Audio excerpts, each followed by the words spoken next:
Hello church, this is Mike Ting and welcome to week 2 of our home group series on the book of Psalms. In this series, which we're calling Mixtape, we'll be exploring the different ways in which the Psalms teach us how we can relate to God through the ups and downs of the human condition. The idea of this theme, Mixtape, is to ask, what tracks are we playing in our head? Whatever season we're in, what are we telling ourselves about how we're traveling in relationship with God? Last week, we covered the highs of praise and thanksgiving. This week, we're plumbing the depths of despair with Lamentation. Lamentation Psalms reflect the pain of the human heart in times of distress. But they also help us build a bridge between our pain and the eternal hope found in God. Let's take a closer look at how Lamentation Psalms build this bridge.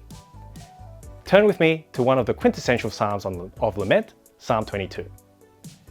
Like most Psalms of Lament, Psalm 22 begins with an invocation, a heartfelt cry to God in a moment of deep distress. It opens with the powerful and memorable words, my God, why have you forsaken me?" These words are an on-point expression of David's sense of abandonment and anguish. As David writes this, you can sense that he's not only reciting a prayer, but he's pouring out his soul, feeling as though God is distant and unresponsive. Have you ever felt like you've been in a situation where God is distant and unresponsive? Like there's no way out and God isn't even listening? Yeah, we all have, haven't we? From invocation, we typically move on to a complaint, where the psalmist expresses the nature of their suffering. In verse 6 of Psalm 22, David writes, "But I am a worm and not a man, scorned by mankind and despised by the people. All who see me mock me. They make mouths at me. They wag their heads. He trusts in the Lord. Let him deliver him. Let him rescue him, for he delights in him." He likens himself to a worm, the lowest and most vulnerable of creatures, emphasizing his humiliation. The imagery of people mocking him, making faces and taunting him with words like, "Oh, he trusts in the Lord. Let him deliver him," paints a vivid picture of the cruelty he endured. Can't you just feel the rawness of his experience? Does it remind you of any moments in your life when you've been ridiculed or made to feel insignificant? After the complaint, we usually see a petition, a heartfelt request for God's deliverance from the situation. In verse 19 of Psalm 22, David writes, "But you, O Lord, do not be far off. O you, my help, come quickly to my aid. Deliver my soul from the sword, my precious life from the power of the dog. Save me from the mouth of the lion. You have rescued me from the horns of wild oxen." In these verses, David is not only expressing his desperation, but also recalling all the times in his life when God has come to his rescue. It's as if he's saying, "Lord, I've faced these challenges before, and you've come to help me, to deliver me. Now I need you to do it again."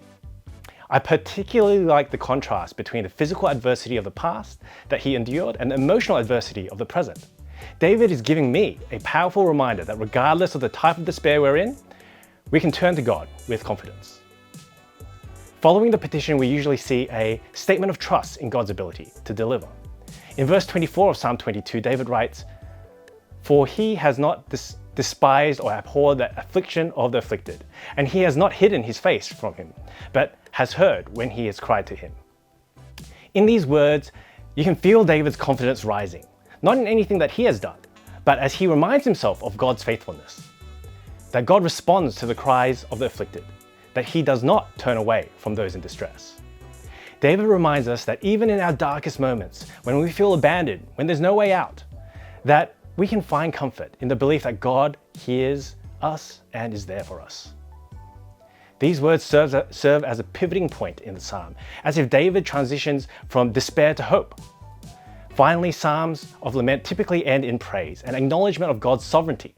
In verse 27, David writes, "All the ends of the earth shall remember and turn to the Lord, and all the families of the nations shall worship before you. For kingship belongs to the Lord, and he rules over the nations." David's praise at the conclusion of the psalm underscores the transformative power of our faith in God.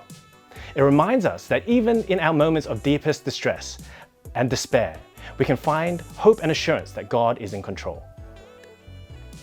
Wow, what a roller coaster, right? From despair to petition to trust to praise. What I really love about Lamentation Psalms is that they show that lamentation and praise are really just two sides of the same worship coin. At the heart of worship is an intimate and dynamic relationship between the worshipper and God. Both lamentation and praise are fundamental expressions of this relationship, and that's why we're going to explore that today in Home Group. I hope you have a great time in fellowship and sharing as you explore Psalms of Lament together today. God bless.